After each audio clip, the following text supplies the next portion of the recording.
Dobrodošli na kanalu Boris Vene v seriji Moksha Energy Flow. Lanskega maja 2019 sem se aktiviral na osebnem Facebook profilu z namenom, da v teh prelomnih časih s svojim znanjem stojim ob strani tistim, ki želijo napredovati v svojem osebnem razvoju. V omenjeni objavi sem zapisal, da je maja 2018 astrološko šel Uran v Bika, kar pomeni, da bo v naslednjih 7 letih več sprememb, kot pa seveda od tega datuma dalje, kot pa predtem v celi nam znani zgodovini. Potrditev, da je bila odločitev pravilna, je bila očitna, saj je prva Facebook objava do sedaj dobila že preko 600 komentarjev. Tovrstno povpraševanje mi je dalo zagon, da sem prosil mojo ženo Moksho, da posnameva nov video. V januarju 2020, pred uradnim začetkom virusa, sva ga posnela in je Moksha na osnovi svojega profesionalnega znanja astrologije predvidela, kaj se bo dogajalo v naslednjih mesecih. Tudi tokrat se je napoved izkazala za pravilno. Link v nadaljevanju. Sedaj so spremembe še intenzivnejše in nam vsak namig, kaj se bo dogajalo, zelo prav pride. Moksho sem tudi tokrat prosil, če nam lahko malce razkrije, kaj lahko pričakujemo v naslednjem obdobju. Moksha, prosim, razsvetli nas, kakšna je astrološka situacija, kaj meniš, da se bo v bližnji prihodnosti dogajalo, kaj nas čaka. Zanima me, nas, predvsem Slovenija. Tudi mene. Ja, klic po spremembah se je začel že res v maju leta 2018 in to 7-letno obdobje je dolgo in vrhunec tega obdobja bomo doživeli maja naslednje leto. To je kot en val, ki zdaj zajema vso svojo energijo. Marca naslednje leto bo na vrhuncu, potem pa se bo energija naslednje 3 leta in pol še sproščala. Kaj se bo zgodilo, kot sem že takrat, kot je Boris omenil, sva govorila v videu, da se bodo spremenili sistemi, spremenil se bo način, kako gledamo na denar, na hrano, na zdravje, skratka na področje gospodarstva, ekonomijo. Kaj pa politiko? To pa zadeva obstoječo strukturo, se bova tudi še dotaknila. Okay. Ampak da greva lepo malo časovno po vrsti, ne. Zdajle bomo imeli 16. oktobra mlaj v tehnici, se pravi, to je ona luna, ki je ni. In ta nas bo metala precej iz ravnotežja in izzivala, da bomo to ravnotežje izzivali, zaradi tega, ker tehtnica se nanaša na ravnotežje, hoče en balans imeti. In ta luna bo energijsko zelo močna in bo vplivala na vse modalitete, na kardinalno, na fiksno, na spremenljivo. Zdaj, kaj to pomeni? Da bo vodila v nove smeri vse tiste, ki so zagnani, ki iščejo neke nove poti. Potiskala bo naprej pa tudi tiste, ki se radi oklepajo še tistega stolčka, na katerem sedijo. Pa tudi na tiste bo pritiskala, ki se gibljejo bodisi z vetrom ali pa grejo proti njemu. Te bo pa silila, da postanejo odgovornejši. Skratka, ta luna, to je temna luna, kot sem rekla, luna, ki jo ni, v bistvu ne obeta enih mirnih časov. Nasploh, ker še Mars stoji nasproti tej luni, je pa v znaku ovna in retrograden. Letos je Mars nasploh precej časa retrograden. Torej, z obema, z luno in pa Marsom, pa sta v kvadratu še Jupiter, Saturn pa Pluton, vsi so v kozorogu. In taka postavitev kaže na eno tako neprijetno situacijo, ki zahteva spremembe, pa če jih hočemo ali pa ne. Nekako je tako, ker rada povem, da so v zgodbicah, ne, te planete, kot bi se znašel ti v eni taki zanimivi, kočljivi, težki situaciji in bi se želel posvetovati z nekimi modrejšimi od tebe, to so oddaljeni planeti in v tem primeru imamo Jupitra, Saturna in Kozoroga in Plutona v Kozorogu, ne. In pač Jupitra vpraša za mnenje in ti bo rekel, ja, bodi optimističen, saj bo, vse bo dobro. In te na neki način potolaži, ne, ampak ob njem pa stoji Saturn, ki pa pravi, daj naredi korak naprej, ne stoj na mestu, postani majhen, bolj odgovoren. Ne prepuščaj vsega nekim naključjem. Zraven je pa Pluton, ne, to sem pa že rekla, da je taka, rekla, bolj zadržana, tiha oseba, in bo dejansko rekel, naredi, kar moraš. No, in take modrosti nam zdaj sporočajo pravzaprav ti planeti. Zdaj, taka je situacija, no. Se bo pa še stopnjevalo, recimo še cel november, 14. decembra pa imamo še sončen mrk, ta je pa že blizu solsticija, ki bo pa prispeval k vrhuncu letošnjega leta, ne k zaključku, ampak to bo vrhunec leta. Namreč prinaša se, kakor prav okoli si mi rekel, naj govorim o Sloveniji, se ti aspekti, ta epičnost, dobesedno epska zgodba se odvija na nebu, vpliva na svet globalno, ne moreva gledati samo Slovenije. Aha, gremo pa že na drugo vprašanje. Imaš drugo vprašanje? Ja. Kako trenutne volitve v Ameriki vplivajo na dogajanje pri nas v Sloveniji? Ja, stanje v Ameriki bo, seveda vsi jih opazujemo, ne zato, ker imajo volitve, ampak jih imajo ravno v tem času, ko je na nebu ta zelo, kot sem rekla, epska zgodba se odvija. In gre predvsem zato, ker nekaj pomembnih faktorjev na nebu zdaj sovpada z elementi v astrološki karti Združenih držav Amerike. In tam se bo pač tudi dogajalo, gre za to, da kako naj rečem, ali pa če začnem tako, no, ker sem hotela še prej nadaljevati. Zakaj je pomembno to, kar se na nebu dogaja? Zadnjo taka situacija, zelo, zelo podobna na nebu, je bila v letu 432. Se pravi, tudi vključno s Luno, z Marsom, ki je v kvadratu z Jupitrom, Saturnom in Plutonom v Kozorogu, z Uranom v Biku. Skratka, v astrologiji več zmeraj gledamo cikluse, ker se nekako ponavljamo in se z njih tudi učimo. In kaj se je takrat zgodilo? Začel je razpadati rimski imperij. Uradno je v bistvu razpadel, uradni datum razpada je šele nekaj desetletij kasneje, ampak takrat se je ta zgodba začela odvijati. In kaj zdaj to pomeni? Da bodo začeli razpadati sistemi, začeli bo razpadati vse, kar nam ne služi več človeku. Mi smo sistemi v bistvu postavili in tisti, ki nam ne služijo več, tisti bodo pač morali razpasti. In kar si mi že omenil, zdajle volitve v Ameriki, pri njih bo sploh pester cel november, vse tja do januarja, kjer bo Pluton razkrival globoko, ker je vladar podzemlja, globoko zakopano v resnico. In možen je, pa moramo omeniti strukturo, omenil si že sam politiko, ne. Tam sta izraziti dve strani, med katerima ni nobene enotnosti. In zato je možen za razpad tega sistema, možen je monetarni kolaps, pa tudi vpliv je na področje zdravja, se pravi z njim povezanim razvojem cepiv oziroma načrti za korono. In v dnevih okrog 12. januarja ene pomembne energije, prav takrat sovpadajo z horoskopom na ameriških tleh, in sicer lahko povem, da nova Luna, Jupiter pa Pluton bosta stala nasproti Merkurja v karti ZDA, Saturn bo pa iz Vodnarja delal tudi en napet, sicer minorni aspekt kvinkunks na njihovo Venero. Zdaj, kaj to pomeni? Da nekje to postavlja zametke nečesa novega v upravljanju države. Zdaj, odvisno od tega, kako daleč bodo prišli do konca leta, pa v začetku januarja, skratka na prelomu leta. Skratka, to je čas, ko bo treba začeti drugače razmišljati pa najti alternativne rešitve.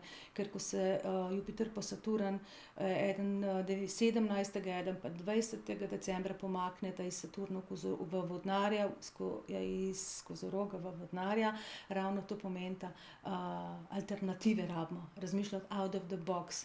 To velja tudi za Ameriko. Glede za volitve pa moje mnenje je, da bo prišlo do zapletov, kot sem rekla, dve struji sta. Mogoče, če gremo kar na tretje vprašanje, ker ga imam to že pripravljenega, tudi kar se volitev tiče. Te čitam. Ja. Tako je, glede na to, da me zanima pač tudi finančni trendi, pač spremljam te že dolg časa, in mogoče kot zanimivost, da je pred kratkim znani trader in borzni analitik Alessio Rastani je na osnovi dogajanja ekonomije in borznih trendov poskušal predvideti, kdo bo v Ameriki izbran za predsednika, Trump ali Biden. Na osnovi preteklih volitev je prišel do ugotovitev, da je recesija pred volitvami vedno negativno vplivala na ponovno izvolitev že obstoječega predsednika. Trenutno kaže, da ima Biden veliko več glasov kot Trump in tudi ekonomija in borza kažeta, da bo Trump izgubil volitve. No, na Lezije razstani, na ta video je link v nadaljevanju. Kako pa ti astrološko vidiš? Kaj se bo zgodilo? Ne, da si zdaj čarovnica, ker točno vemo, da ljudje imamo tudi nekje svobodno voljo in da tudi te informacije, ki jih mi zdaj dajeva, bodo vplivali na kolektivno zavest, ampak vsem, kako vidiš? Najprej en korak narediva nazaj. Astrološko gledano, ne? Mi lahko spremljamo aspekte, ki se med planeti dogajajo. Recimo, če me nekdo vpraša, da ima na ponudbo na izbiro 2 službi in ga jaz vedno vprašam, kaj si ti želiš, potem pa gledava, če gre v eno smer ali v drugo, kaj lahko pričakuje, na osnovi tega se človek odloči. Skratka, mora vedeti, kaj si želi. Amerika, pa cel svet smo zdaj nekako na 2 bregovih, tudi na to lahko kakšno rečeva, še sploh kar zadeva virusijado, v kateri smo se znašli. Ampak kar zadeva volitve, Trumpa, njegov horoskop spremljam še preden je nastopil svoj prvi mandat. Se pravi pred 2016. Tako je. In nekje se vidi, da ima možnost dobiti 2 mandata. Ko pa se je zdaj pojavil še Biden, pa astrologi pogledamo, kateri horoskop je močnejši. Dejansko nekako seštevamo neke točke, neke elemente in Biden ima močnejši horoskop. Ampak jaz vseeno mislim, da bo volitve dobil Trump, da ne bo šlo gladko, ker kdorkoli od njiju bo zmagal v Ameriki, ne bo šlo gladko skozi. Tako da, Imam že pripravljeno to vprašanje. Ja, ne bo šlo gladko skozi, ampak kot sem rekla, problem je v tem, ko Amerika, ko svet ne ve, kaj pravzaprav hoče, gre pa za boj, za premoč med 2 stranema, med 2 frakcijama, med 2, kakorkoli to imenuješ, ne. In tukaj smo ljudje pravzaprav več ali manj samo opazovalci. Nekaj zmrazil, sem se naježil, pa že vemo, ne, če se naježaš, da to embriologija naveko razvoja zarodka pomeni, da sem slišal srcem. Ok, grem na naslednje vprašanje, ne. Na kredibilnem kanalu Marijo zna je bilo objavljeno, to je srbski kanal, da se v Ameriki za čas po volitvah intenzivno pripravljajo leve in desne paravojaške enote, ter da so prvič po 2. svetovni vojni zopet odprti bunkerji. Če razumete srbsko, si lahko pogledate link v nadaljevanju. Ali astrološko lahko predvidiš, kaj se pripravlja oziroma kaj naj bi se zgodilo?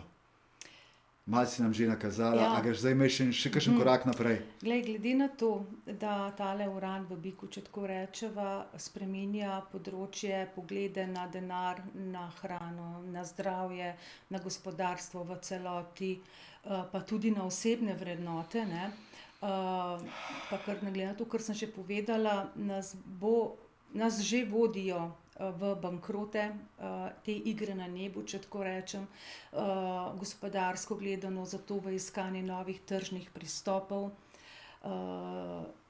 Zahteva se, da prevetrimo naš pogled, celotno miselnost, predvsem na prepričanje, da je denar sveta vladar, še vedno se tega držimo in da najdemo druge vrednote, začnemo oceniti druge stvari.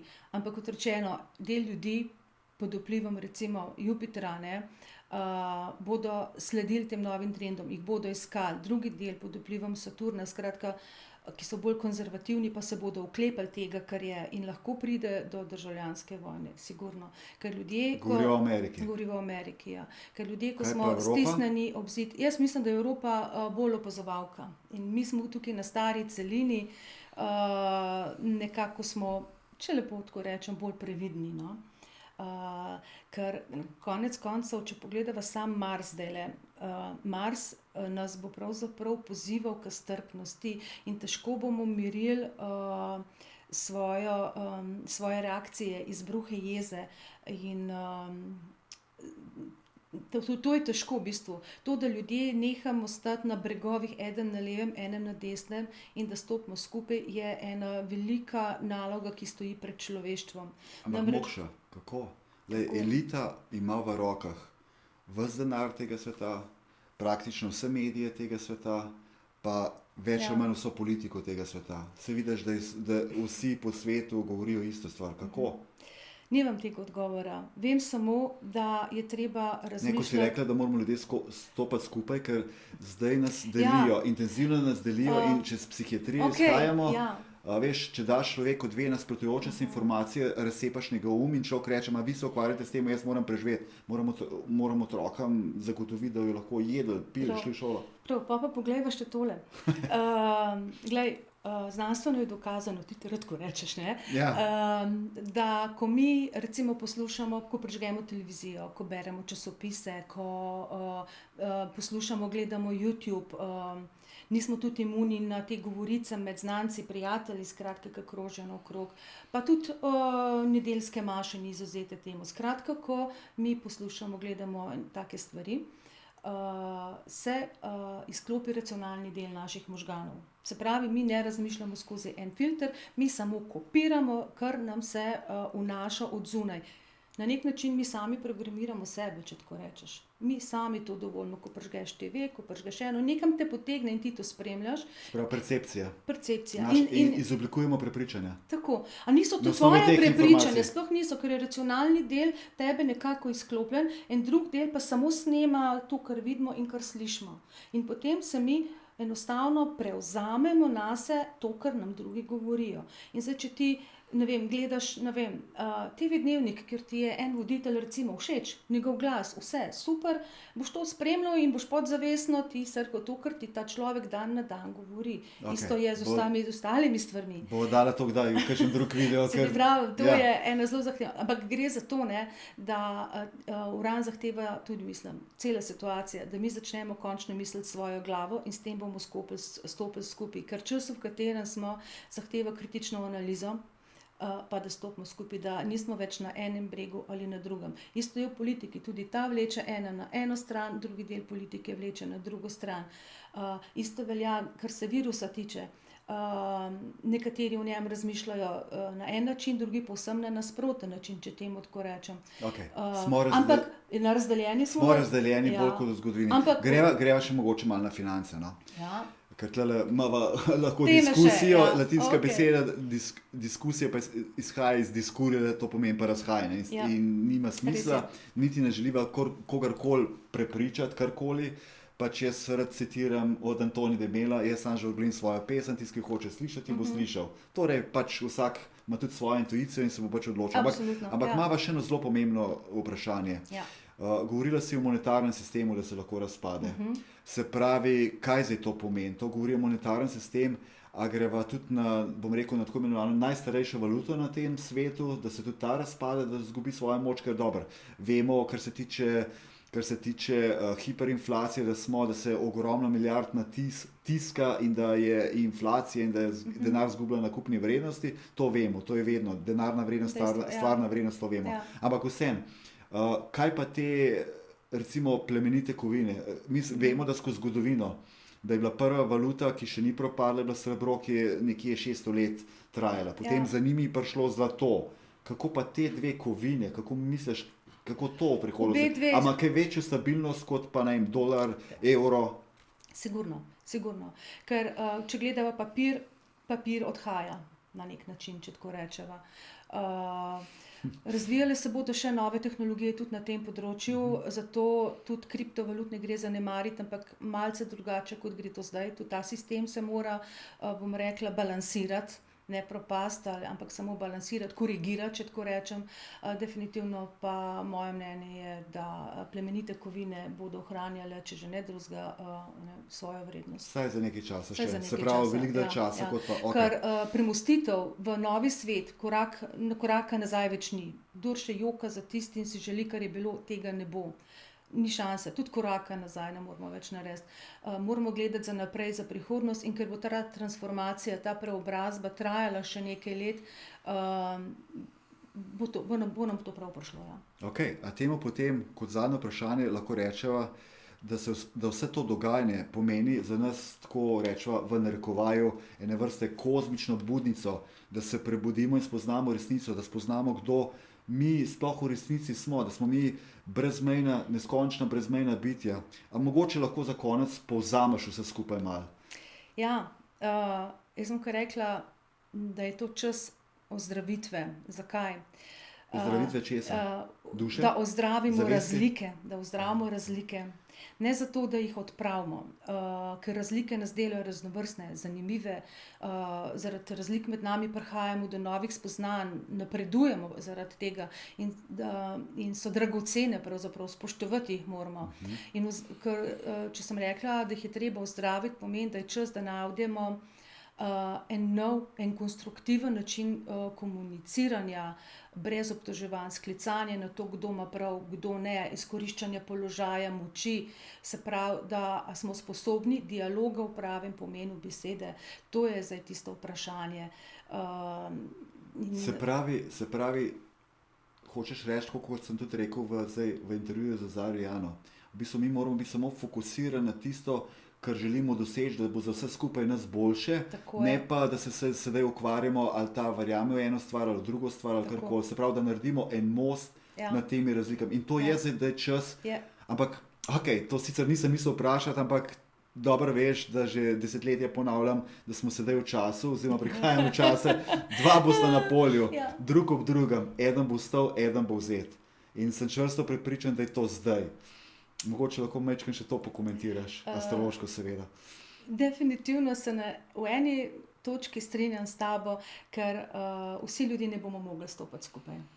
Nekateri imajo svoja prepričanja in od njih ne bodo odstopili, ampak gre za to, da svet, v katero smer se bo razvijal, je odvisno od nas in od kolektiva, se pravi od večine.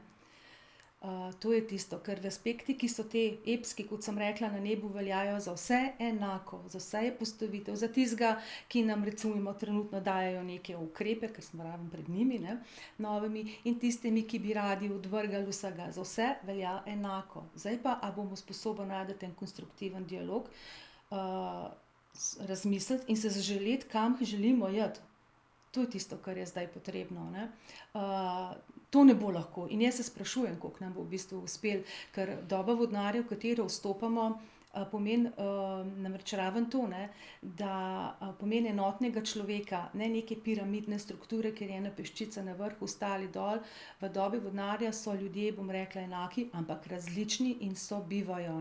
In zato ji rečejo zlata doba. No, in to zlato si ne bomo prislužili, narediti ga bomo mogli. Ampak priokus, zakaj je ta december tudi takole, zdaj je tisti ključen, bomo dobili med 17. in 20. takrat se sprošta aspekta, ko Jupiter in Saturn vstopita iz Kozoroga v vodnarja. V bistvu, kako daleč smo oziroma kako blizu temu. Dejva, ker najna namera je, da dava informacije, da se ljudje čim lažje pripravijo, da prebrodijo. Itak so oba optimista, da verjamemo, da bo vse dobro, ampak dajva še mogoče tako reči. Se pravi, kot sva se že pred tem pogovarjala, zdaj prelomno obdobje, se pravi, zdaj smo v oktobru, november se bo stopnjevalo, december in če sem te dobro razumel, januar, februar, marec je vrhunec. Kdaj? Marec? April? Največji vrhunec, kar se astrološki dogajanj tiče, kar aspektov težavnosti bo tja še v januarju. Februar, marec je sicer še glede na Urana še tisti vrhunec vala, ampak do takrat se nam more pa že malo lučka pržgati, tako bom rekla, v katero smer naj bi kot človeštvo radi šli. Je pa res, da še, če samo tako na kratko napoved za naprej, še nekaj časa ne bomo vedeli točno, kam gremo, kaj hočemo. Ja, to si rekla, da sprememba, ki bo, si jo tudi predstavljamo, kako velika bo. In mi moramo samo vedeti, v bistvu, česa nočemo, v smer, v katero bi radi šli in v tej smeri delovati. Zato ti je nemogoče reči, delajte to in to in to. To je obdobje nekaj let. Brat vase? Ja, obrat vase, definitivno. Meditacija? Niti ne toliko. Ne? Proaktivnost se zahteva. Proaktivno, se Ja, pravi, se pravi- se pravi, New Age odpade. Absolutno, Vse to bodo pa šli od zgoraj, od spodaj, od leve, desne. New Age je kot religija, to je isto. Okay, Kot sem ti prej rekla, obisk nedeljske maše, prižgeš TV ali pa greš na eno New Age seanso. TV sva že rekla, že Ja. programi se v osnovi Ja. imenujejo kot Ja. programirane, Ja. ne? Tako da se ne želimo Ja. programirati. V bistvu jaz verjamem, zato so tudi to posnela, da smo zdaj v časih, ko se lahko osvobodimo na vseh nivojih. Na čustvenem, mentalnem, duhovnem in fizičnem. Ja, za to gre. Ok, prav. Hvala za povzetek, hvala za vse smernice, da se bomo lahko lažje Malenkost. pripravili na turbulentne čase, ki so pred nami. Želel bi pa zaključiti še z dvema mislima, tako da res sem ti hvaležen za vse te uvide, ker astrologijo spremljam že 30 let, oziroma 30 let že delujem na osnovi astrologije in mi je v življenju fejs pomagala in zato sem tudi želel, da zdaj širše daš tvoje znanje, sploh pa glede na to, da si pač nisi samo 5 knjig prebrala, ampak si naredila faks iz astrologije, naredila si magisterij s Human Resource Management, da se pravi, imaš tudi to kredibilnost. Ne? Tako da zato bom z eno od misli zaključil s tvojo mislijo. Okay. Ta prvo bom šel na Gandija, ker Gandhi mi je zelo pri srcu. Se pravi, prva misel je od Gandija, prevedel je moj dober prijatelj Erik, vrhunski prevajalec in lektor, s katerim že tudi sodelujejo nekaj desetletij. On to ne ve, ni to zdaj komercial, ne reklama, ampak Gandhi tako lepo ga je prevedel, res. Ta njegova slovenščina, fantastična, čudovita. Gandhi pravi, kadar obupujem, se spomnim, da je bila pot resnice in ljubezni brez izjeme zmagovita skozi vso zgodovino. Pojavljajo se tirani in morilci in za nekaj časa se zdijo nepremagljivi, a nazadnje vselej propadajo. Imej to pred očmi, vedno. In še tvoja mokšina misel, ne? Vse, kar ostane na koncu, je odnos. Joj, tako me zmrazi. Prav prosil vas bom za kakšen komentar, če vas je tudi v tej videoseriji karkoli zmrazil, kar me mrazi. Torej, vse, kar ostane na koncu, je odnos. To pomeni denar, slava, ugled, izobrazba, materialne dobrine, vse tisto, kar nam daje identiteto, vse s časom me zbledi. A je to tako? Vse zbledi, samo odnos do tega ostane. Ok. Potem se poslavljava skupaj z besedami, če je odnos, imejte se radi, Ja. zaupajte se, naredite kakšno dobro stvar. Mi imamo tudi gibanje Aktivno srce na kvadrat, kar pomeni, da dajte mesečno 1 uro brezpogojno za sočloveka, živali in naravo in ta svet se bo precej spremenil. Tako, kot si ga želimo, se pravi, mislimo dobro, delajmo dobro in postali bomo dobri. Hvala lepa in se hmalo zopet vidimo. Nasvidenja. Adijo.